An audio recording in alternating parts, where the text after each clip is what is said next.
വൈകിയെത്തുന്ന നീതി നിഷേധത്തിന് തുല്യമാണെന്ന് പൊതുവിചാരം നിലവിലുണ്ട്. എങ്കിലും നീതിന്യായ സംവിധാനത്തിലെ കാലവിളംബവും അതുവഴി സംഭവിക്കുന്ന നീതി നിഷേധവും യാഥാർത്ഥ്യമാണ്. ഈ പശ്ചാത്തലത്തിലാണ് എന്തെങ്കിലും ഫലമുണ്ടാകുമോ എന്ന് വ്യക്തമല്ലെങ്കിലും പരമോന്നത കോടതിയിൽ നിന്നുണ്ടായ ചില നിരീക്ഷണങ്ങളും നിശ്ചയങ്ങളും പ്രാധാന്യമർഹിക്കുന്നത്.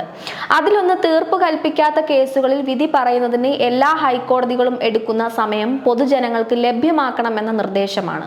മുൻകൂർ ജാമ്യാപേക്ഷ പരിഗണിക്കുന്നതിലുള്ള നടപടിക്രമങ്ങളിൽ കീഴ്ക്കോടതികളുടെയും മേൽക്കോടതികളുടെയും പങ്ക് എന്തായിരിക്കണമെന്ന് പരിശോധിക്കുന്നതിന് 3 അംഗ പ്രത്യേക ബെഞ്ചിന് രൂപം നൽകിയതാണ് രണ്ടാമത്തേത്.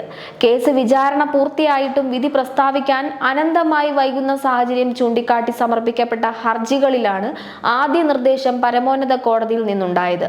2, 3 വർഷം മുമ്പ് വിധി പറയുന്നതിനായി മാറ്റിവെച്ചിട്ടും അതുണ്ടാകാത്ത പശ്ചാത്തലത്തിൽ 4 തടവുകാർ സമർപ്പിച്ച ഹർജിയിലാണ് സുപ്രീം കോടതി ഇത് സംബന്ധിച്ച നിലപാട് പറഞ്ഞിരിക്കുന്നത്. ജാർഖണ്ഡ് ഹൈക്കോടതിയിലെ കേസായിരുന്നു സൂര്യകാന്ത്, ജോയ് മല്ലി ബാഗ്ചി എന്നിവരടങ്ങിയ ബെഞ്ചിന്റെ പരിഗണനാ വിഷയമായത്.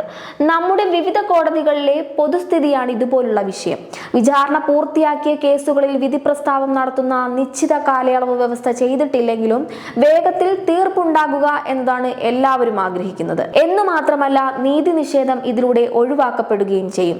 ഇവിടെ കോടതി പരിഗണിച്ച കേസ് ഹർജിക്കാർ പറയുന്നതിനനുസരിച്ച് 3 വർഷങ്ങൾക്ക് മുമ്പ് വിധി പ്രസ്താവത്തിനായി മാറ്റിവെച്ചതാണ്.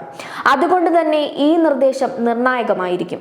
എന്നു മാത്രമല്ല, കാരണമില്ലാതെ വൈകുന്നുവോ എന്ന സംശയം ദൂരീകരിക്കുന്നതിനും ഇത് സഹായകമാകും. മുൻകൂറായി ഉൾപ്പെടെയുള്ള ജാമ്യാപേക്ഷകളുടെയും പ്രധാന പ്രശ്നം നടപടിക്രമങ്ങളുടെ സങ്കീർണതകൾ കാരണം കാലവിളംബം ഉണ്ടാകുന്നു എന്നത് തന്നെയാണ്.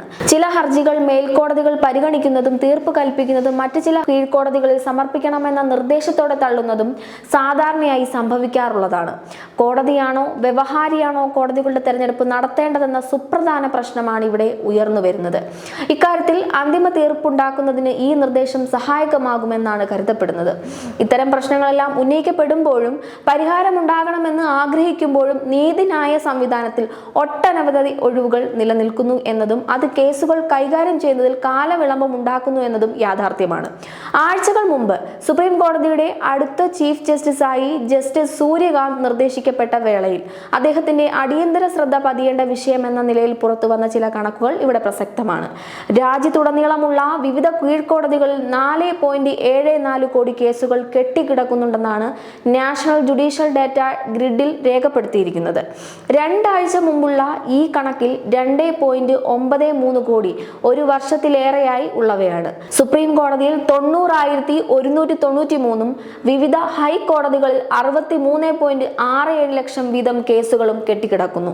അവയിൽ 71% ഒരു വർഷത്തിലേറെ ആയവയാണ്. ഇതിനുള്ള പ്രധാന കാരണമായി നീതി നിർവഹണ സംവിധാനത്തിലെ ഒഴിവുകൾ ചൂണ്ടിക്കാട്ടപ്പെടുന്നുണ്ട്. 2025 ഒക്ടോബർ 1 കണക്കനുസരിച്ച് ഹൈക്കോടതികളാകെ 1122 ജഡ്ജിമാരിൽ 829 പേരുമായാണ് പ്രവർത്തിക്കുന്നത്. 293 അതായത് 26% തസ്തികകൾ ഒഴിഞ്ഞുകിടക്കുന്നു. കീഴ്ക്കോടതികൾ 4827 ഒഴിവുകളുണ്ട്.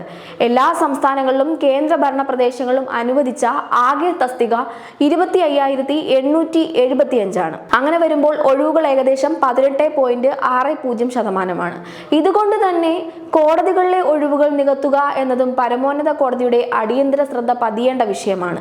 എങ്കിലും ഹർജികളിൽ തീർപ്പ് കൽപ്പിക്കപ്പെടുന്നത് അനന്തമായി നീണ്ടുപോകാതിരിക്കുന്നതിന് പരമോന്നത കോടതിയിൽ നിന്നുണ്ടായ 2 നിർദ്ദേശങ്ങളും സഹായകമാകുമെന്നാണ് പ്രതീക്ഷിക്കപ്പെടുന്നത്.